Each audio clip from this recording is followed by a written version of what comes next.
नमस्कार, मैं शरद यादव। आज की इस क्लास में दोस्तों हम लोग डिस्कशन करेंगे इंडियन ज्योग्राफी के अंतर्गत प्रजातियां और जनजातियां, जो कि ये होगा क्लास नंबर 15। इससे पहले हम लोगों ने क्लास नंबर 14 तक स्टडी कर लिया है, जिसमें भारत का एक सामान्य परिचय कवर किया गया, भारत का भौतिक विभाजन कवर किया गया। इन दोनों ही टॉपिक के अंतर्गत हमने 14 लेक्चर कवर किए हैं, जो कि घटना चक्र के लेटेस्ट एडिशन 2023 को हम कवर कर रहे हैं। और अब हम स्टडी कर रहे हैं आज प्रजातियां और जनजातियां के। आप में से बहुत सारे स्टूडेंट कमेंट कर रहे थे कि सर ज्योग्राफी की क्लास क्यों नहीं आ रही है, इंडियन ज्योग्राफी की, वर्ल्ड की ही चल रही है। तो दोस्तों ऐसा नहीं है, इंडियन ज्योग्राफी की भी क्लास आपको लगातार मिलती रहेगी और वर्ल्ड ज्योग्राफी की भी चली रही है, साथ ही साथ बायोलॉजी की भी चलाई जा रही है।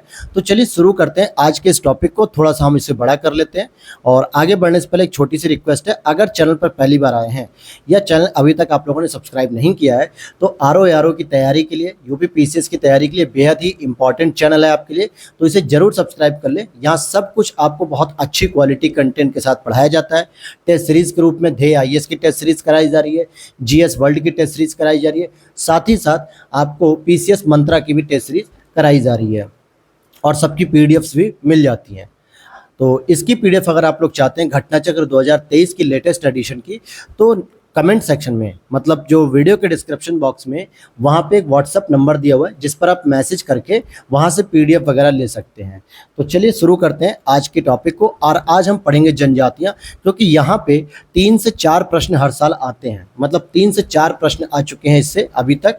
और शुरू कर लेते हैं। भारतीय संविधान अनुसूचित जनजाति को परिभाषित नहीं करता, पहली चीज। अनुच्छेद 366 के सब क्लॉज 25 के अनुसार अनुसूचित जनजातियां उन समुदायों को कहा जाता है जो संविधान के अनुच्छेद 342 के तहत अधिसूचित किए जाते हों। क्या किए जाते हो? अधिसूचित किए जाते हैं। और अधिसूचित कौन करता होगा? राष्ट्रपति करता होगा आर्टिकल 342 के तहत। भारत में जनजातियों के निर्धारण के लिए सांस्कृतिक विशेषीकरण, विभिन्न आवास को आधार बनाया गया कि उनकी संस्कृति एक स्पेशलाइज्ड होगी और उनके रहन सहन के एक अलग तरीके होंगे। जनजातीय क्षेत्रों के अनुसार देश को 7 हिस्सों में बांटा गया, जैसे उत्तरी क्षेत्र हो गया, पूर्वोत्तर क्षेत्र हो गया, पूर्वी क्षेत्र हो गया, मध्य क्षेत्र, पश्चिमी क्षेत्र, दक्षिणी क्षेत्र और द्वीपीय क्षेत्र। इन सभी 7 क्षेत्रों में हमें जनजातियां देखने को मिलती हैं, जहां पे हम इसका सर्वे करते हैं। तो जरा मैप के माध्यम से भी एक छोटा सा आप देख सकते हैं। हालांकि हम आगे पढ़ेंगे कि आप यहाँ उत्तराखंड में अगर जनजातियों को देखें तो थारू, जौनसारी, बुक्सा, भोटिया। अगर आप झारखंड में देखेंगे तो संथाल, मुंडा, उराव, हो और बैगा भी देखने को मिल जाती है। अगर आप राजस्थान में देखेंगे तो सहरिया देखने को मिलेगी, गरसिया देखने को मिलेगी। तो इस तरीके से सारी जनजातियों को हम लोग यहाँ पर कवर करेंगे। तो बात करते हैं कि भारत में कुल जनसंख्या, जितनी भी जनसंख्या है भारत में 121 करोड़ जनसंख्या। अभी हम ये जो आंकड़ा बात कर रहे हैं, ये 2011 की जनगणना के अनुसार बात कर रहे हैं, न कि यूएनओ के आंकड़े के द्वारा, क्योंकि यूएनओ ने दुनिया में प्रथम देश का दर्जा हमें दे दिया है और उसने ये कहा है कि लगभग भारत की जनसंख्या 140 करोड़ हो चुकी है। लेकिन हम बात करेंगे 121 करोड़ के अनुसार, जिसमें 8.6% जनजातियां पाई जाती हैं, जिनकी सर्वाधिक जनसंख्या मध्य प्रदेश, महाराष्ट्र, ओडिशा में पाई जाती है। यानी ये 3 ऐसे राज्य हैं जहां पे सबसे अधिक इनकी जनसंख्या पाई जाती है। वहीं 2011 की जनगणना में कहा गया कि पंजाब, हरियाणा, चंडीगढ़, दिल्ली, पुदुचेरी, ये 5 राज्य और केंद्र शासित प्रदेश ऐसे हैं जहां पे जनजातीय समुदाय नहीं पाए जाते। जनजाति का मतलब दोस्तों एससी की बात नहीं हो रही, क्योंकि एससी तो यहाँ पर पाई जाती हैं, लेकिन एसटी की बात करें तो एसटी यहाँ पर नहीं पाई जाती हैं। 2011 की जनगणना के अनुसार भारत का सबसे बड़ा जनजातीय समूह भील हो गया है, जिनकी संख्या बहुत अधिक हो गई है। और गोंड जनजाति, ये जो संख्या है ये दूसरे नंबर पे आती है। तो पूरे भारत में सबसे अधिक जनसंख्या किसकी मिलेगी? भील की। और दूसरे नंबर पे कौन होगा? आपका गोंड जनजाति। और इसी प्रकार तीसरे और चौथे नंबर पे, तीसरे पर संथाल है, चौथे पर नेकदा है और 5वें पर उरांव जनजाति समूह है। अब भारत की कुछ प्रमुख जनजातियों की बात करें, जैसे थारू जनजाति की बात करेंगे तो ये थारू जनजाति उत्तराखंड के नैनीताल जिले से उत्तर प्रदेश के गोरखपुर जिले के तराई क्षेत्रों एवं बिहार के तराई क्षेत्रों में निवास करती है। अब उत्तराखंड का जो तराई क्षेत्र हो गया, नैनीताल वाला जो रीजन हो गया, साथ ही साथ उत्तर प्रदेश में आप देखोगे जो तराई बेल्ट से संबंधित है, नेपाल की बॉर्डर शेयर कर रहे हैं, जैसे पीलीभीत हो गया, लखीमपुर हो गया, महाराजगंज और बलरामपुर, गोरखपुर, इन सभी रेंज में यहाँ पर देखने को ये मिलती है। यानी कि थारू जनजाति आपको यूपी और उत्तराखंड, बिहार तीनों में मिलती है। ये जो जनजाति है ये हिंदू धर्म को मानते हैं, लेकिन हिंदू धर्म का एक जो प्रमुख त्यौहार है दीपावली, इसको ये शोक पर्व के रूप में मनाते हैं। और इनमें संयुक्त परिवार की प्रथा होती है, यानी ये संयुक्त परिवार के रूप में रहते हैं और मुख्य रूप से किरात वंश से संबंधित होते हैं। थारू जनजाति उत्तराखंड की सबसे बड़ी जनजाति है। अब आती है अगली भोटिया जनजाति। यह उत्तराखंड की पहाड़ियों में और उत्तर प्रदेश के तराई क्षेत्रों में निवास करती है। भोटिया मंगोल प्रजाति के होते हैं। भोटिया जनजाति ऋतु प्रवास करती है, अर्थात एक जगह से दूसरी जगह पे जो है कि हर एक ऋतुओं के अनुसार अपना स्थान बदलती रहते हैं, जिनको हम खाना बदोश पद्धति भी कहते हैं। और जो भोटिया जनजाति होती है ये सिक्किम, पश्चिम बंगाल और त्रिपुरा में पाई जाती है। तो ध्यान देना, भोटिया अलग होता है, भूटिया अलग होता है, यानी ओ की मात्रा और ऊ की मात्रा इन दोनों पे ही उत्तर आपका बदल जाएगा। अगला प्रश्न टॉपिक है यहीं पे, मतलब जौनसारी की बात करें तो यह उत्तराखंड में स्थायी निवास करने वाली कृषक जनजाति, यानी ये एक ही जगह पर रह के खेती किसानी का काम करते हैं। ये समय के अनुसार ऋतु परिवर्तन नहीं करते, अर्थात ऋतु प्रवास नहीं करते, और ये उत्तर प्रदेश में भी पाई जाती है। इनमें एक प्रमुख पद्धति देखने को मिलती है बहुपति विवाह, यानी एक औरत कई सारे पति से शादी कर सकती है।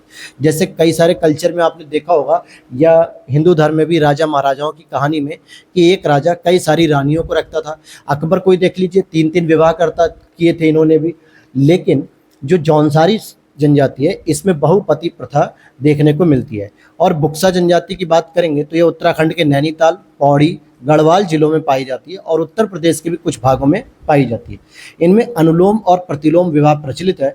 बुक्सा जनजाति राजपूत वंश से संबंधित है, जो कि राजस्थान के वंश से बताते हैं। फिर एक और इम्पॉर्टेंट है जहाँ से प्रश्न पूछा गया 2022 में, मैं आपको दिखाऊंगा जब प्रीलिम्स एमसीक्यूज हम लोग करेंगे। राजी जनजाति, यह जनजाति उत्तराखंड एवं उत्तर प्रदेश में पाई जाती है। स्थानीय रूप से इन्हें बनरौत भी कहा जाता है। इनका धर्म हिंदू है और इन जनजातियों की कृषि की झूमिंग प्रथा अति प्रचलित है।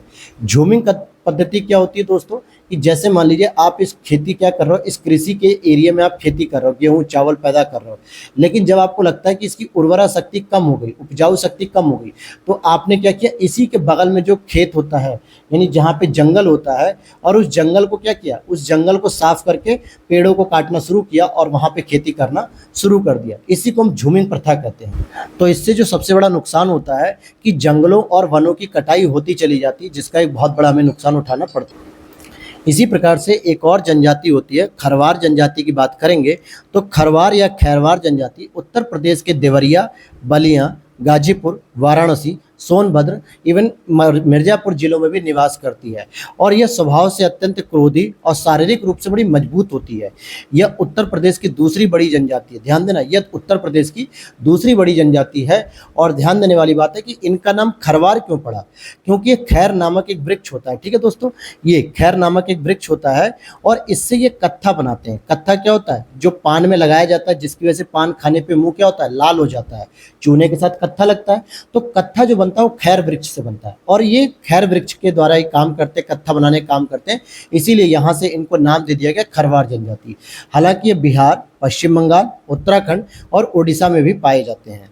गद्दी की बात करें तो यह जनजाति जम्मू कश्मीर, लद्दाख में निवास करती है। धौलाधर श्रेणी में गद्दी जनजाति प्राचीन जनजाति है, जिसकी जनसंख्या 1.5 लाख से अधिक है और गद्दी स्वयं को गढ़वा यानी राजस्थान के शासकों के वंशज मानते हैं। धौलाधर श्रेणी की मुख्य जनजातियों जैसे गद्दी, लद्दाखी, गुज्जर, बकरवाल, लाहौली, बारी स्थित हैं, मतलब ये प्रमुख होती हैं। अब बात आती है धौलाधर श्रेणी की, तो धौलाधर श्रेणी मुख्य रूप से हिमाचल प्रदेश के क्षेत्रों में देखने को मिलती है। हालांकि थोड़ा बहुत दक्षिणी लद्दाख या दक्षिणी जम्मू कश्मीर के क्षेत्र में भी देखने को मिल जाती है, लेकिन मुख्य रूप से हिमाचल प्रदेश में आती है श्रेणी। तो हिमाचल प्रदेश में इस तरीके से आपको बकरवाल, गुज्जर, गद्दी ये सभी जनजातियाँ देखने को मिलती हैं।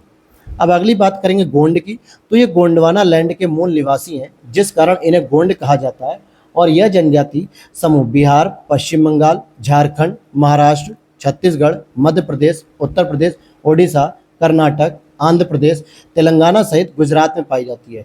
और इतने राज्यों में पाए जाने की वजह से ही गोंड जनजाति सेकंड नंबर पर आती है और भील जनजाति जो है कि आपका प्रथम नंबर पर आती है पूरे इंडिया में जनसंख्या के आधार पर।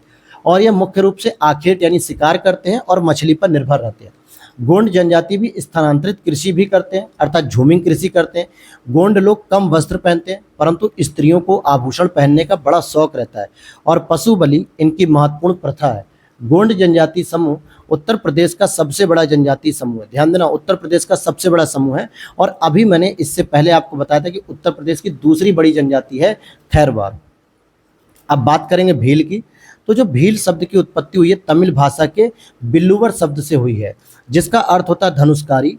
यह प्रोटो ऑस्ट्रेलाइड प्रजाति के हैं और यह जनजाति भारत के गुजरात, मध्य प्रदेश, छत्तीसगढ़, महाराष्ट्र, कर्नाटक, त्रिपुरा, आंध्र प्रदेश, राजस्थान प्रांतों में अधिवासित है।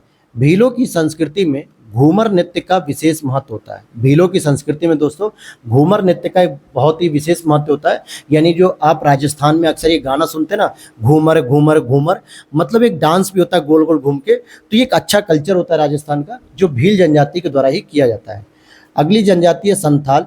ये जनजाति मुख्यतः संथाल परगना क्षेत्र यानी झारखंड के निवासी हैं और वर्ष 2011 की जनगणना के अनुसार संथाल लोग बिहार, त्रिपुरा, पश्चिम बंगाल, झारखंड, ओडिशा में निवास करते हैं। इनकी शारीरिक रचना द्रविड़ लोगों से मिलती है और इनका मुख्य आहार चावल है। मुंडा जनजाति की बात करेंगे तो यह जनजाति झारखंड, पश्चिम बंगाल, छत्तीसगढ़, मध्य प्रदेश, त्रिपुरा, ओडिशा, बिहार राज्यों में निवास करती है। लेकिन मुख्य रूप से मुंडा जनजाति कहाँ की है? तो झारखंड की है। मुंडा जनजाति अनेक त्यौहार मनाती है, जिसमें भागे, फागु, कर्मा, सरहुल। तो ये सरहुल जो है त्यौहार सबसे अधिक इम्पॉर्टेंट माना जाता है। सरहुल त्यौहार इनका मार्च अप्रैल माह के दौरान मनाया जाता है और यह एक तरह से फूलों का त्यौहार है। किसका त्यौहार है दोस्तों? फूलों का त्यौहार है। अब आगे देखते हैं कोरवा जनजाति की। तो कोरवा जनजाति मुख्यतः झारखंड और छत्तीसगढ़ में पाई जाती है। यह मुख्यतः जंगली कंदमूल एवं शिकार पर निर्भर होती है और कुछ कोरवा जो है कृषक भी होते हैं, अर्थात खेती किसानी भी करते हैं। वहीं कोल जनजाति की बात करेंगे तो बिहार, झारखंड, ओडिशा, छत्तीसगढ़, मध्य प्रदेश, महाराष्ट्र में निवास करने वाली इस जनजाति का प्रमुख व्यवसाय क्या है? कृषि है। मंगानियार की बात करेंगे तो राजस्थान के रेगिस्तान में निवास करने वाली मुस्लिम जनजाति है। ध्यान देने वाली बात है यहाँ पे कि जो मंगानियार है ये मुस्लिम जनजाति है और रेगिस्तानों में रहती है। ये संगीत परंपरा के लिए बहुत विख्यात है। पाकिस्तान के सिंध प्रांत में ये काफ़ी संख्या में पाए जाते हैं, क्योंकि वहाँ पे राजस्थान और पाकिस्तान का जो बड़ा सा जो थार मरुस्थल होता है वो दोनों हिस्से शामिल होते हैं। खासी जनजाति की बात करेंगे तो खासी जनजाति मुख्यतः उत्तर पूर्वी राज्यों में मेघालय, असम एवं मिजोरम में निवास करती है। यह जनजाति भी झूमिंग कृषि करती है। टोडा जनजाति की बात करेंगे तो नीलगिरी की पहाड़ियों पर निवास करती है। इन्हें टोडा और टूडा अलग अलग नाम से भी जानते हैं। इन लोगों का दावा है कि ये आर्यों के वंशज हैं। इनका मुख्य व्यवसाय पशुचारण है। टोडा जनजाति में बहुपति प्रथा प्रचलित होती है और मैंने ऊपर आपको बताया था कि यूपी और उत्तराखंड की एक प्रमुख जनजाति जौनसारी, इसमें भी बहुपति प्रथा जो है कि प्रचलित है, अर्थात एक औरत कई सारे पतियों के साथ रह सकती है। जारवा जनजाति की बात करेंगे तो भारत की सर्वाधिक आद्य जनजाति जारवा है। यह अंडमान निकोबार द्वीप समूह के दक्षिणी अंडमान द्वीप और मध्य अंडमान द्वीप पर निवास करती है। इनके आवासीय क्षेत्रों को मानवीय गतिविधियों के लिए निषिद्ध घोषित कर दिया गया है। यानी इनको बहुत जो है कि वल्नरेबल होने से बचाने के लिए हमने क्या किया, मानवीय एक्टिविटी को इसमें प्रतिबंधित कर दिया गया। और भारत में ओंगे जनजाति के लोग अंडमान एवं निकोबार द्वीप समूह के लघु अंडमान द्वीप के पश्चिमी हिस्से में अधिवासित हैं। ये निग्रिटो प्रजाति के हैं। सोम्पेन सेंटिनली जनजाति भी अंडमान और निकोबार द्वीप समूह में पाई जाती है। सोम्पेन जनजाति ग्रेट निकोबार द्वीप में पाई जाती है तथा ये मंगोलाइड प्रजाति के हैं। सेंटिनली उत्तरी सेंटिनल द्वीप में निवास करते हैं। ग्रेट अंडमानी जनजाति अंडमान द्वीप में पाए जाते हैं। और आगे देखते हैं नागा जनजाति नागालैंड, मणिपुर, अरुणाचल की जनजाति है और नागा जनजाति भी झूमिंग कृषि करते हैं। अधिकांशतः नग्न अवस्था में पाए जाते हैं। झारखंड की अन्य जनजातियों में जैसे उरांव, हो, भूमिज, खरिया, सोरिया, बिरहोर, खोंड, खरवार, असुर, बैगा, ये सभी प्रमुख जनजातियां हैं। राजस्थान की प्रमुख जनजातियों में भील, मीणा, सहरिया, गरासिया, दमोर, पटेलिया आदि प्रमुख हैं। और चांगपा तिब्बती प्रजाति समूह की अर्ध क्या लिखा है यहाँ पर देख लेते हैं, अर्ध खाना बदोश जाति है जो मुख्यतः लद्दाख के जास्कर क्षेत्रों में भी पाई जाती है। अब यहाँ पर जो है कि कुछ विशेष रूप से जो दी हुई है कुछ जनजातियाँ, लेकिन इससे ज़्यादा इम्पॉर्टेंट आप देखेंगे। चलिए मैं थोड़ा मेन बताता हूँ। जैसे आंध्र प्रदेश तेलंगाना में एक चेंचू जनजाति जो मुख्य रूप से नल्ला मलाई के क्षेत्रों में पाई थी, लेकिन इसी के साथ साथ ये केरल में भी पाई जाती है। फिर वहीं पे कोंडो है और पारेंगी है, ये इंपॉर्टेंट है यहाँ से 2-3। और बिहार की अगर हम बात करें जिसमें झारखंड की भी इंक्लूडेड है, जैसे असुर हो गया, बिरहोर हो गया, कोरवा हो गया और परहिया हो गया। फिर वहीं पे आप देखेंगे, आप गुजरात में अगर आप देखेंगे तो सिद्धि हो गया, कर्नाटक में कोरागा, केरल की अगर हम बात करेंगे तो यहाँ पर आपको कोरागा देखने को मिल जाएगी। और इसी तरीके से मध्य प्रदेश और छत्तीसगढ़ दोनों की बात करें तो यहाँ सहरिया, बिरहोर और कोलम, मारिया, ये इंपॉर्टेंट है। अच्छा, ये तो महाराष्ट्र की हो गई। और महाराष्ट्र में आपको गोंड भी देखने को मिलती है। फिर मणिपुर में मारम नागा हो गई। तो इस तरीके से आप बहुत सारी जनजातियाँ यहाँ पे देख सकते हैं। तो अब हम शुरू करेंगे एमसीक्यूज़ को, और एमसीक्यूज़ के माध्यम से अपनी तैयारी को और भी स्ट्रॉन्ग करेंगे, ताकि ये पता चले कि हम कैसे जो है कि अपनी तैयारी को और बेहतर कर सकते हैं। तो चलिए देखते हैं, क्वेश्चन नंबर हमारा पहला है जिसमें जनजातियाँ हैं और उसकी अवस्थिति है, इसका मिलान करना है। तो देखिए, हम कूट पर नहीं जाएंगे, हम डायरेक्ट करेंगे। जारवा जनजाति कहाँ पे देखने को मिली थी, जो सबसे आद्य जनजाति के रूप में है, ये आपको देखने को मिलेगी अंडमान निकोबार में। कुकी की बात करेंगे तो कुकी जनजाति आपको मणिपुर में देखने को मिलेगी। थारू जनजाति की बात करेंगे तो यूपी में, और गोंड जनजाति की बात करेंगे तो ये एमपी में देखने को मिलेगी। तो इस तरीके से मैंने मिलान कर दिया है। आप यहाँ पर देख सकते हैं कि ये यूपी पीसीएस के द्वारा जो बीओ का एग्ज़ाम कराया गया था 2019 में, जो 2019 में नहीं हुआ था, असल में फॉर्म उस समय आया था, लेकिन इसकी जो डेट थी वो 22 मार्च 2020 थी। लेकिन 2020 में कोरोना लगने की वजह से ये परीक्षा फिर हुई थी 16 अगस्त नहीं हुई थी, ये 16 जुलाई को हुई थी शायद, मैं कंफर्म नहीं हूँ, लेकिन 16 जुलाई 2020 के आसपास ये परीक्षा हुई थी। तो यूपी पीसीएस में ऐसे प्रश्न पूछे गए हैं। अब यहाँ पर देखेंगे, जारवा, सेंटिनली, ओंजे अंडमान निकोबार द्वीप समूह की प्रमुख जनजातियाँ हैं। वहीं थारू जनजाति मुख्य रूप से उत्तराखंड, बिहार, उत्तर प्रदेश के तराई भाग में। गोंड जनजाति मुख्यतः मध्य प्रदेश, छत्तीसगढ़, झारखंड, कर्नाटक, महाराष्ट्र, ओडिशा में निवास करती है। कुकी जनजाति मणिपुर मुख्य रूप से, हालांकि मणिपुर के अलावा असम, मिजोरम, त्रिपुरा, मेघालय, नागालैंड राज्यों में निवास करती है, एक मंगोलाइड प्रजाति की जनजाति है। और भील भारत की सबसे बड़ी जनसंख्या के स्तर पे और गोंड दूसरे नंबर पे आती है।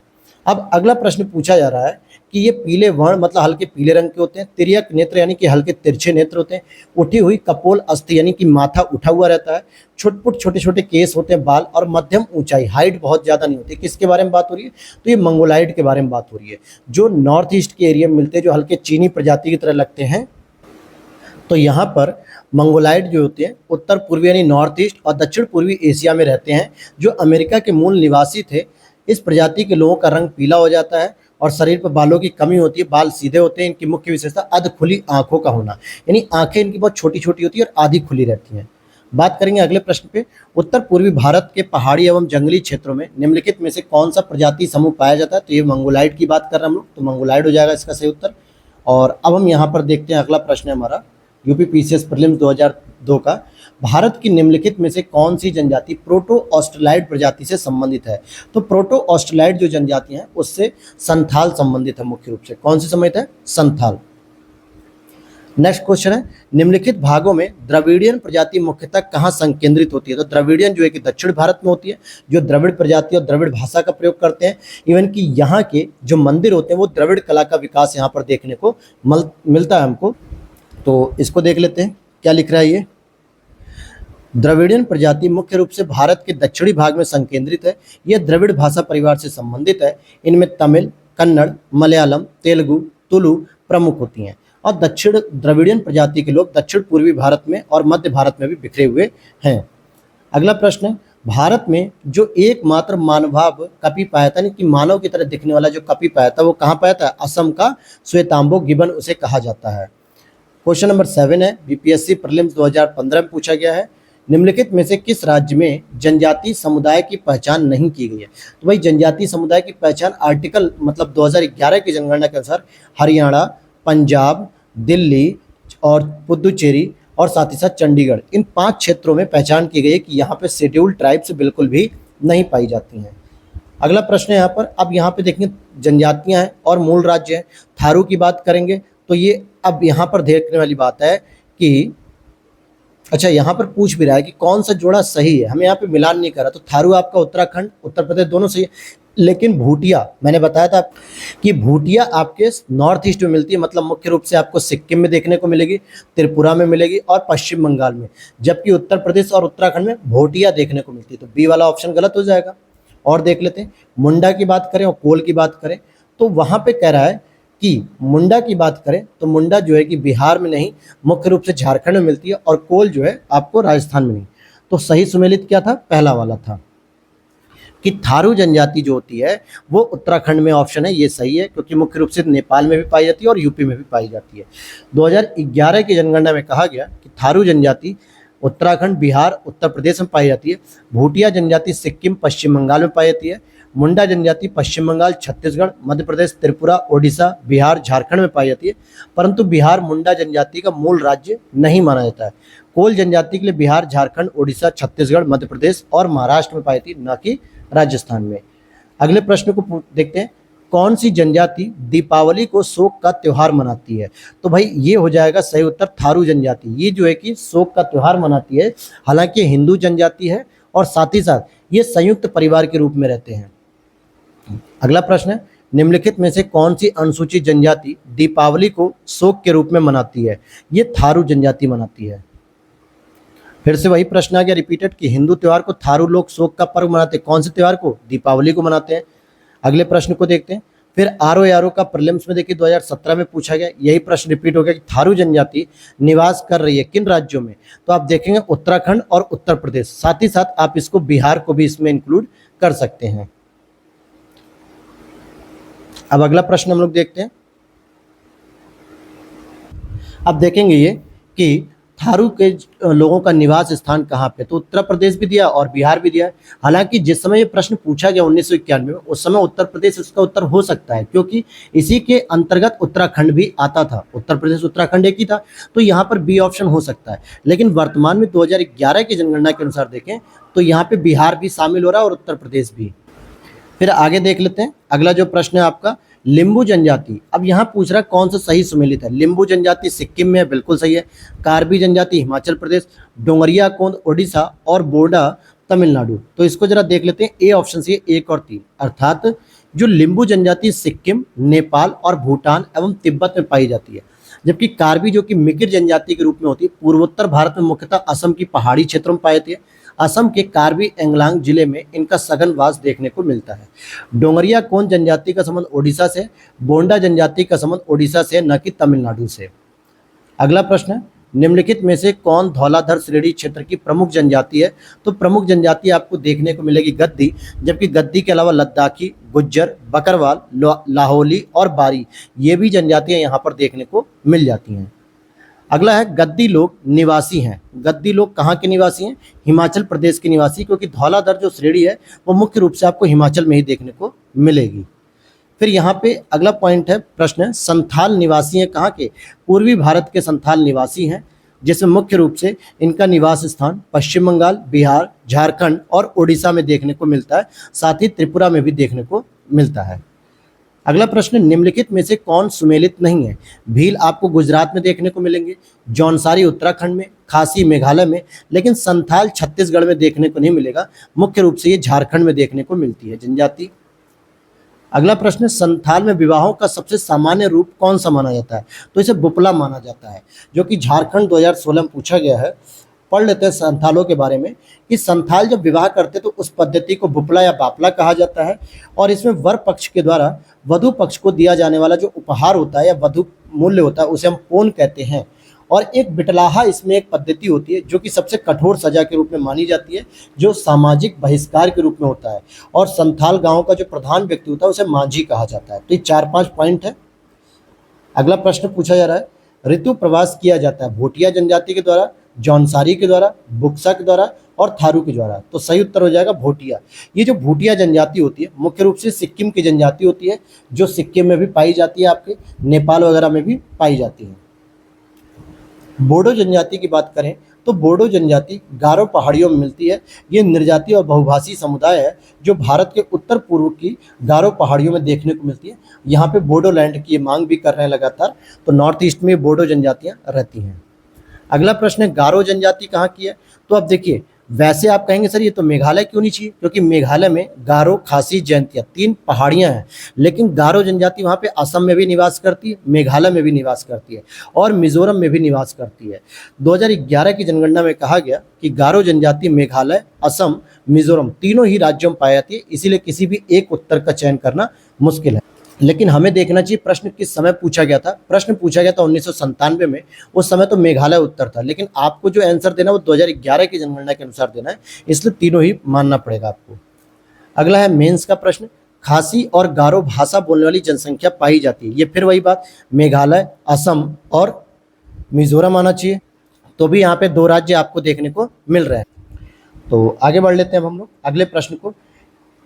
निम्नलिखित जनजातियों में से कौन सी केरल में पाई जाती है? तो देखिए, केरल में चेंचू पाई जाती है। हालांकि चेंचू जो है वो आंध्र प्रदेश के नल्ला मलाई क्षेत्र में मुख्य रूप से पाई जाती है, और ये नल्ला मलाई जो रेंज होती है, पहाड़ी रेंज, ये आपके आंध्र प्रदेश और तेलंगाना के बॉर्डर पे है। लेकिन कुछ भाग में, केरल के कुछ भाग में चेंचू जनजाति पाई जाती है। और ये जो डाफला जनजाति है ये आपको अरुणाचल प्रदेश में देखने को मिलेगी, और लेप्चा जनजाति कहाँ मिलेगी ये आपको कमेंट बॉक्स में बताना है।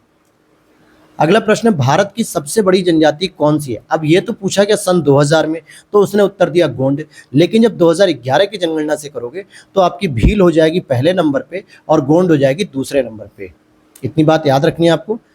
अगला प्रश्न है आपका 2021 का लेटेस्ट, भारत में सर्वाधिक जनजाति पाई जाती है? तो सही उत्तर हो गया भील, और दूसरे नंबर पे आता है गोंड, तीसरे नंबर पे आती है संथाल। ठीक है, तो पहले नंबर पे आता है भील, दूसरे पे गोंड, तीसरे पे संथाल और फोर्थ पे आती है ओरांव। ये 4 जनजातियां जो भारत में अपना दबदबा बनाए रखती हैं। भारत की सर्वाधिक बड़ी जनजाति कौन सी है? अब ये भी 2009 के आंकड़े के अनुसार गोंड बताएगा, लेकिन हमें 2011 के आंकड़े के अनुसार भील को मानना है। अगला प्रश्न है, भारत की सबसे बड़ी जनजाति कौन सी है? तो यहाँ पे गोंड हो जाएगा, क्योंकि आप इस पूरी जनजातियों में देख रहे होंगे कि कहीं भी आपको भील देखने को नहीं मिल रहा है, तो इसलिए गोंड हो गया। हालांकि राजी जनजाति की बात करेंगे तो ये उत्तराखंड में है, और पनियन जनजाति की बात करेंगे तो ये आपको तमिलनाडु में देखने को मिलती है। अगला प्रश्न है, टोडा जनजाति जो निवास करती कहाँ पे? नीलगिरी की पहाड़ियों पर निवास करती है, सी ऑप्शन इज करेक्ट।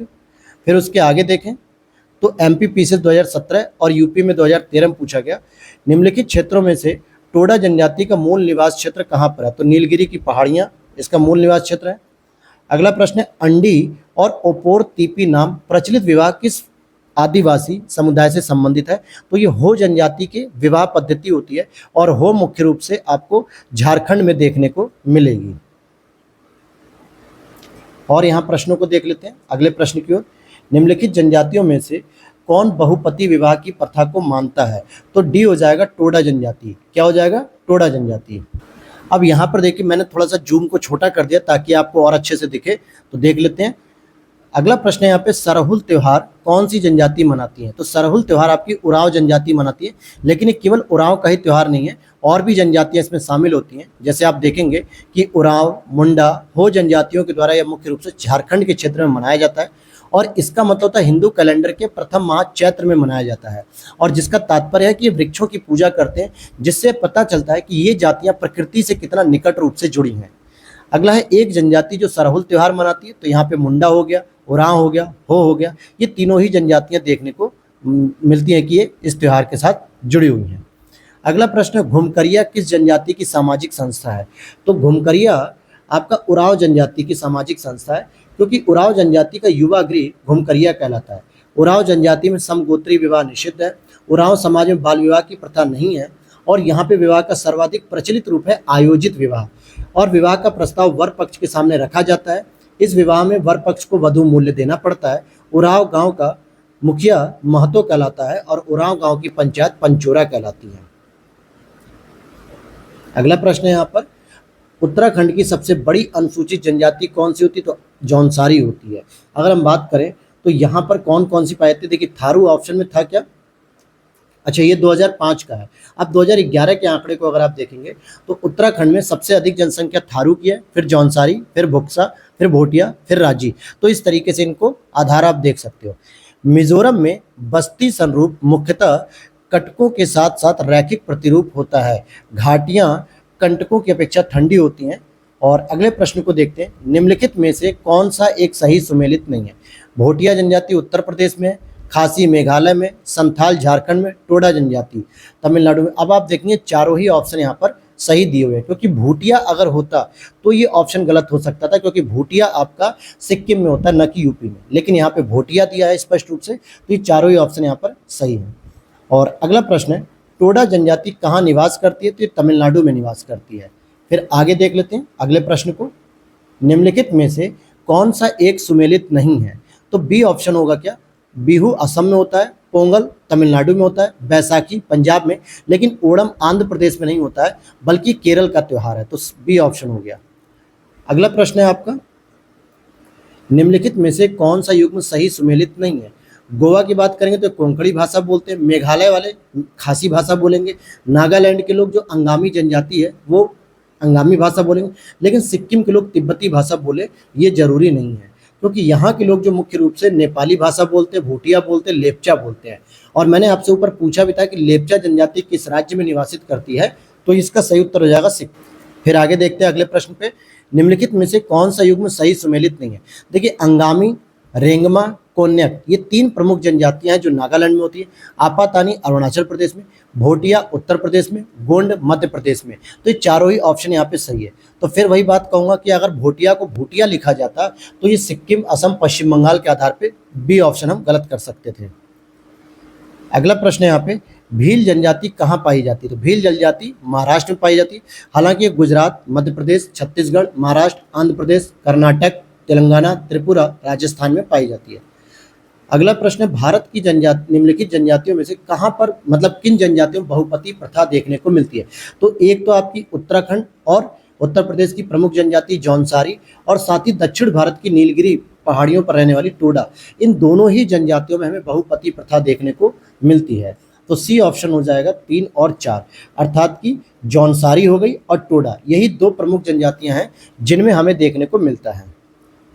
फिर आगे प्रश्न को देखते हैं, जनजातियां हैं और निवास स्थल है, जैसे कि भील का कहाँ से मिलान करना है ना, तो ठीक है, आपको पहले संथाल को मिलान करना होगा झारखंड से, राजी को मिलान करिए आप उत्तराखंड से, लेप्चा का मिलान करिए सिक्किम से, और भील का मिलान कर दीजिए राजस्थान से। तो यहाँ पर आप देख लेंगे कि भील कहाँ पे है? राजस्थान, संथाल झारखंड, राजी उत्तराखंड और लेप्चा सिक्किम में। फिर अगला प्रश्न है आपका, जनजाति और क्षेत्र फिर से मिलान करना है। तो देखिए बिरहोर की बात करें तो बिरहोर आपका झारखंड में आ जाएगा, भूटिया की बात करेंगे तो सिक्किम में आ जाएगी, टोडा तमिलनाडु और सेंटनली अंडमान निकोबार द्वीप समूह में आएगी। फिर यहाँ पर हम मिलान करेंगे, क्वेश्चन नंबर 47 के बारे में बात करेंगे, फिर से वही मिलान हो जाएगा कि टोडा की बात करेंगे तो तमिलनाडु में, लेप्चा की बात करेंगे सिक्किम में, बिरहोर की बात करेंगे झारखंड और गारो की बात करेंगे मेघालय। तो इस तरीके से आप देखेंगे यूपी PCS 15 में पूछा गया था प्रश्न। फिर आगे मिलान है यहाँ पर फिर से, थारू जनजाति की बात करेंगे तो यूपी दिया है ऑप्शन, भील की बात करें, अच्छा गद्दी को देख लो हिमाचल, मुंडा झारखंड और भील राजस्थान में हो गया। अगला प्रश्न है यहाँ पे, सहरिया, सहरिया जनजाति के लोग हाल ही में चर्चा में थे, कहाँ के निवासी थे? तो ये राजस्थान के थे।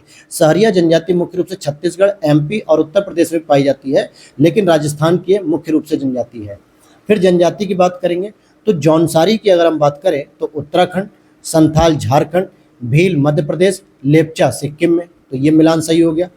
फिर आगे देखते हैं, भारत में जनजातियों के निर्धारण का आधार क्या है? तो सांस्कृतिक विशेषीकरण और विभिन्न आवास, इनके आधार पे हम इसे जनजातियों का दर्जा देते हैं।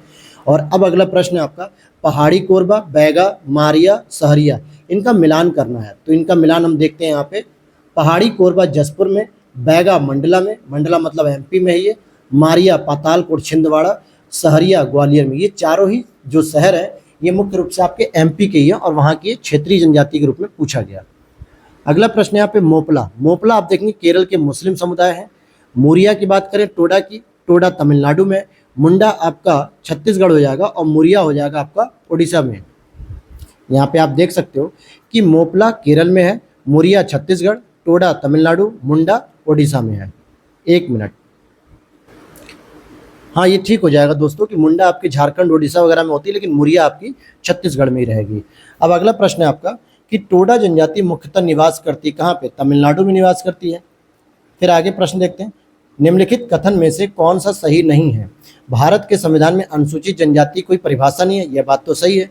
देश की कुल जनजाति जनसंख्या के आधे से कुछ अधिक संख्या उत्तर पूर्वी भारत में है, ऐसा बिल्कुल नहीं है, क्योंकि सबसे अधिक जो जनसंख्या देखने को मिलती है अनुसूचित जनजाति की वो एमपी, महाराष्ट्र, राजस्थान, गुजरात इन क्षेत्रों में ज़्यादा देखने को मिलती है, न कि नॉर्थ ईस्ट में। तो यही स्टेटमेंट गलत हो गया। टोडा कहलाने वाले लोग नीलगिरी क्षेत्र में रहते हैं और नागालैंड में बोली जाने वाली भाषाओं से लोक मतलब लोथा एक है, यह भी बात सही है। अगला प्रश्न है, भारत के चांगपा समुदाय के संदर्भ में निम्नलिखित कथन, ये मुख्यतः उत्तराखंड के राज्य में रहते हैं, तो ये गलत है, क्योंकि ये मुख्य रूप से सिक्किम में रहते हैं। ये अच्छे उस जो किस्म का ऊन देने वाले पश्मीना बकरे और बकरियों को पालते हैं, ये बात सही है। और उन्हें अनुसूचित जनजातियों की श्रेणी में रखा गया, 2001 से ही इन्हें अनुसूचित जनजातियों की श्रेणी में रख लिया गया। तो 2 और 3 सही हो जाएगा, अर्थात बी ऑप्शन इसका सही हो जाएगा। अगला प्रश्न है आपका, निम्नलिखित आदिम जनजातियों तथा उसके निवास स्थानों के युग्मों में से कौन सा एक सही सुमेलित नहीं है? तो यहाँ पर आप देखेंगे कि कोरवा जनजाति मुख्यतः झारखंड, छत्तीसगढ़ में पाई जाती है। कोडगू कर्नाटक का एक जिला है जो इस जनजाति से संबंधित नहीं है। और प्रदेश में आदिम जनजातियों के सुमेलन का उल्लेख है, किंतु दिए गए विकल्प में कोल एवं मुंडा जनजातियां नहीं दी हैं, मतलब सही नहीं है। अगले प्रश्न को देखते हैं, नीचे लिखे राज्यों और जनजातियों के युग्मों में से कौन सा सही सुमेलित नहीं है? असम की बात करेंगे तो यहाँ पे मीरी एक पहाड़ी क्षेत्र है, वहाँ मिलेगी। नागालैंड में कोन्याक, मैंने बताया था, कोन्याक हो गई, अंगामी हो गई और रेंगमा हो गई, ये 3 प्रकार की पाई जाती हैं। अरुणाचल प्रदेश में आपतानी होती है, आपातानी, लेकिन मध्य प्रदेश में लंबाड़ा नहीं है। लंबाड़ा मुख्य रूप से आंध्र प्रदेश से जुड़ी हुई है, न कि मध्य प्रदेश से। अगला प्रश्न है, निम्नलिखित में से कौन सा एक सही सुमेलित नहीं है? तो शेरपा नेपाल में है, टोडा दक्षिण भारत में, थारू उत्तराखंड में, लेकिन जुलू उड़ीसा में नहीं है दोस्तों। जुलू दक्षिण अफ्रीका में निवास करने वाली जनजाति है। अब यहाँ पर अगला प्रश्न है आपका, छिंदवाड़ा, मंडला, झाबुआ, शिवपुरी। तो देखिए ये एमपी ओरिएंटेड है, तो यहाँ पे फिर से रिपीट किया गया। छिंदवाड़ा में भारिया मिलेगी या मारिया कह सकते हो आप। मंडला में आपको गोंड देखने को मिलेगी, झाबुआ में भील देखने को, और शिवपुरी में सहरिया देखने को मिलेगी। इतनी बात क्लियर हो गई। आप यहाँ पर देख भी सकते हैं कि छिंदवाड़ा में भारिया, मंडला में गोंड, झाबुआ में भील और शिवपुरी में सहरिया। फिर पीसीएस प्रीलिम्स 2020 का प्रश्न है, निम्नलिखित जनजातियों में से कौन भारत के अंडमान निकोबार द्वीप समूह मूल निवासी नहीं है? तो रेंगमा नहीं होगी, क्योंकि रेंगमा कहाँ की है? नागालैंड की, जबकि सोमपेन, ओंजे, हालचू, सेंटनली ये सभी की सभी कहाँ की है? अंडमान निकोबार की है। अगला प्रश्न है, निम्नलिखित केंद्र शासित प्रदेशों में से ओंजे जनजाति किस में रहती है? तो ओंजे अंडमान निकोबार में रहती है। कहाँ पे सोमपेन जनजाति पाई जाती है? तो यह भी आपके निकोबार द्वीप समूह में पाई जाएगी। जारवा जनजाति जो कि सबसे आद्य जनजाति है, ये आपको देखने को मिलेगी निकोबार द्वीप समूह में देखने को मिलेगी, और ये भारत की सर्वाधिक आद्य जनजाति है, और ये अंडमान द्वीपों के पश्चिमी तटों पर मुख्य रूप से पाई जाती है। अगला प्रश्न, जारवा जनजाति के लोग जो हाल ही में चर्चा में थे, कहाँ के निवासी है? तो अंडमान निकोबार के हैं। राज्य केंद्र शासित प्रदेशों में जारवा जनजाति का निवास स्थान है अंडमान निकोबार। आरओ 2016 में यह प्रश्न पूछा गया। तो आप देखेंगे कि जनजाति का चैप्टर भी इंपॉर्टेंट है। इससे रिलेटेड जो इंपॉर्टेंट टॉपिक होने चाहिए थे आपके आरओ के लिए, पीसीएस के लिए, तो इसकी मैंने एक अलग से वीडियो बना के डाल दी है, आप उसे देख सकते हो आरओ स्ट्रैटेजी में। फिर अगली एक क्लास है, मतलब प्रश्न है, भारत की सर्वाधिक आद्य जनजाति दोस्तों, तो ये जारवा हो जाएगी। फिर अगला प्रश्न है, मंगानियार नाम से जाना जाने वाला समुदाय कौन है? तो ये पश्चिमोत्तर भारत में अपनी संगीत परंपरा के लिए विख्यात है, और ये मुख्य रूप से राजस्थान के रेगिस्तान में रहता है, और ये मुस्लिम समुदाय है। कैसा समुदाय है? मुस्लिम समुदाय है। फिर अगला प्रश्न, निम्नलिखित में से कौन आदिम जनजाति है? तो कोरवा को ही आदिम जनजाति माना जाएगा यहाँ पे। अब अगला प्रश्न यहाँ पे झूमिंग करते हैं, तो आप देख पाएंगे झूमिंग करने वाली जो जनजाति है वो खासी है। मुख्य रूप से ये स्थानांतरित कृषि की एक पद्धति होती है। अब आपने ये देखा कि इतने सारे ये प्रश्न हैं कि जो आपके बार बार रिपीट हो रहे हैं, तो यहाँ से अब आपकी तैयारी अच्छी हो जाएगी। कत्था बनाने वाली अनुसूचित जनजाति कौन सी होती है? खैरवार होती है, क्योंकि खैर भी कहा जाता है, क्योंकि कत्था को खैर कहते हैं। ये कत्था खैर के वृक्षों से बनता है, इसलिए इनका नाम खैरवार पड़ा, और मैंने ये शुरू में ही आपको बता दिया था। अगला प्रश्न यहाँ पे जनजाति और निवास स्थान। संथाल की बात करेंगे तो झारखंड, भील की बात करेंगे राजस्थान, टोडा की बात करेंगे तमिलनाडु, जरावस या आपका जो ये जारवा जनजाति होती है, इसी को हम जरावस भी कहते हैं, ये अंडमान निकोबार में आ जाएगी। अब अगले प्रश्न को देखते हैं, कुडुक बोली कौन बोलते हैं? तो कुडुख बोली उरांव जनजाति के लोग बोलते हैं। कुडुख द्रविड़ परिवार की बोली है। कौन से राज्य में हलाम नोटिया जनजाति मुख्य रूप से पाई जाती है? तो ये त्रिपुरा में पाई जाती है। अब यहाँ पर आप देखेंगे कि यूपी पीसीएस मेंस 2017 का एक प्रश्न है। गद्दी की बात करेंगे तो हिमाचल प्रदेश में, टोडा की बात करेंगे तमिलनाडु, खासी की बात करेंगे मेघालय, नगा की बात करेंगे तो मणिपुर में देखने को मिलेगी। तो इस तरीके से आपने देखा। अगला प्रश्न है, किस जनजाति में रसोई घर जिसे लाल बंगला भी कहा जाता है? तो ये भुंजिया जनजाति। ऐसा क्यों कहते हैं? क्योंकि भुंजिया जनजाति में रसोई घर को लाल बंगला कहा जाता है। रसोई घर लाल मिट्टी से बनाया जाता है और इसके लाल रंग होने के कारण ही इसे लाल बंगला भी कहा जाता है। अगला प्रश्न है, किस जनजाति की आजीविका पारंपरिक रूप से बांस पर निर्भर है या बांस पर आधारित है? तो कमार हो जाएगा, ये वहाँ की एक क्षेत्रीय जनजाति है। अगला प्रश्न है, किस विशेष पिछड़ी जनजाति की जनसंख्या छत्तीसगढ़ में सर्वाधिक है? तो बैगा की है। किसकी है? बैगा की। अगला प्रश्न यहाँ पे बिल्मा नृत्य किस जनजाति के द्वारा किया था? तो बैगा के द्वारा किया था बिल्मा नृत्य। फिर गोदने वाली अनुसूचित जो जनजाति होती है वो ओझा होती है। कौन होती है? ओझा। जैसे जो हाथों पे गोदा जाता है ना, जो निशान बनाए जाते हैं चित्र के या जो भी, तो उसके लिए मानी जाती है। अगला प्रश्न है, जनजाति उपजाति कौन सा सुमेलित नहीं है? तो गोंड। अब यहाँ पे आप देखो, गोंड का अगरिया, बैगा का बिजवार, लेकिन भारिया, पटलिया और कोरकू महार ये दोनों ही ऑप्शन गलत है यहाँ पे। अगला प्रश्न है, निम्नलिखित जनजाति और राज्य की कौन सी जोड़ी सही नहीं है? भील की बात करें, गुजरात सही है, गद्दी हिमाचल प्रदेश, कोडा तमिलनाडु, टोडा केरल। ये गलत है। टोडा केरल में नहीं, बल्कि टोडा आपको तमिलनाडु में मिलती है। तमिलनाडु में आपको टोडा और कोटा दोनों ही देखने को मिलेंगी। आप यहाँ पे देखेंगे कि भील आपको मिलेगी गुजरात, कर्नाटक, मध्य प्रदेश, राजस्थान, गद्दी हिमाचल प्रदेश, जम्मू कश्मीर, टोडा और कोटा दोनों ही तमिलनाडु में देखने को मिलेंगी। भरमौर जनजाति क्षेत्र किस प्रांत से संबंधित है? तो ये आपके हिमाचल प्रदेश से संबंधित है। अगला है आदिवासी और अवस्थिति। फिर से तो भील की बात करेंगे अगर हम, तो भील आपको राजस्थान में दिखाएंगे हम लोग, और गोंड की बात करेंगे ये आपके छत्तीसगढ़ में हो जाएगी। लिम्बुस की बात करेंगे, लिम्बू सिक्किम में हो जाएगी, और कोनियक की बात करेंगे तो ये नागालैंड में हो जाएगी। अगला यहाँ पे प्रश्न है, कौन सी सही सुमेलित नहीं है? अंगामी की बात करेंगे, नागालैंड ठीक है, बिरहोर झारखंड ठीक है, खस अरुणाचल प्रदेश में नहीं होती खस, ये मुख्यतः उत्तराखंड, हिमाचल प्रदेश, जम्मू कश्मीर क्षेत्रों में होती है, अरुणाचल प्रदेश में नहीं, और टोडा तमिलनाडु में। 2020 का प्रश्न, सी ऑप्शन इज करेक्ट हो जाएगा। अगर आप आरओ और पीसीएस 2024 को ही मिला लेना, मतलब पीसीएस के पेपर को मिला लें, तो आप देखेंगे आयोग के द्वारा स्पेशली 8 से 10 प्रश्न पूछे जा चुके हैं आपके जनजाति, चाहे वो मेंस में, प्रीलिम्स में, हर तरीके से मैं आपको दिखा रहा हूँ। अब देखिए आरओ में फिर एक प्रश्न पूछ लिया तमरिया जनजाति के बारे में, ये किस राज्य में पाई जाती है? तो भाई झारखंड में पाई जाती है। तो इस तरीके से आप देखेंगे कि ये चैप्टर बहुत ही इंपॉर्टेंट है, तो आपको पढ़ना है अच्छे से। और अगला प्रश्न है यहाँ पर, कौन सी जनजाति लोहासुर अपने देवता को मानती है? मतलब लोहासुर को अपना देवता मानती है? तो अगरिया जनजाति, और ये 2016 का प्रश्न है। गहिरा गुरु किस जनजाति के निवासी हैं? मतलब किस जनजाति के थे? तो ये कंवर के थे। अगला प्रश्न है, काठी क्या है दोस्तों? तो लोक नृत्य है। और यहाँ पे कौन से दो सही सम्मिलित हैं? केरिया, कुकी, यान्ती, पालियान। तो अब आइए, आप यहाँ पे थोड़ा सा कंफ्यूजन था, इसलिए स्टार बना दिया गया, क्योंकि आप देखें कुकी जनजाति तो पूर्वोत्तर भारत में पाई थी, न कि उत्तर प्रदेश में। यान्ती जनजाति आंध्र प्रदेश की है, न कि राजस्थान। पालियान जनजाति केरल में है, जबकि तमिलनाडु में पालियान है। ठीक है, तो ये ध्यान देना, एक थोड़ा सा अंतर है। और ओडिशा में खरिया जनजाति पाई थी, न कि खरिया पाई थी, केरिया नहीं। और यहाँ पर एक छोटा सा प्रश्न, भाषाएं, इसके बारे में बस आपको जान लेना, जो अगले 2 से 3 मिनट में कंप्लीट हो जाएगी। जैसे भाषा की बात करेंगे तो विश्व में, अर्थात भारत में अगर हम बात करें, ऐसे प्रश्न पूछे गए, भारत में सबसे अधिक मात्रा में बोली जाने वाली भाषा जो है वो हिंदी है पहले नंबर पे, दूसरे पे बंगाली, तीसरे पे मराठी और चौथे पे तेलुगु। तो ये 4 आपको याद होनी चाहिए। और सबसे अधिक जो प्रश्न पूछा गया बंगाली से पूछा गया है, अभी मैं आपको दिखाऊंगा।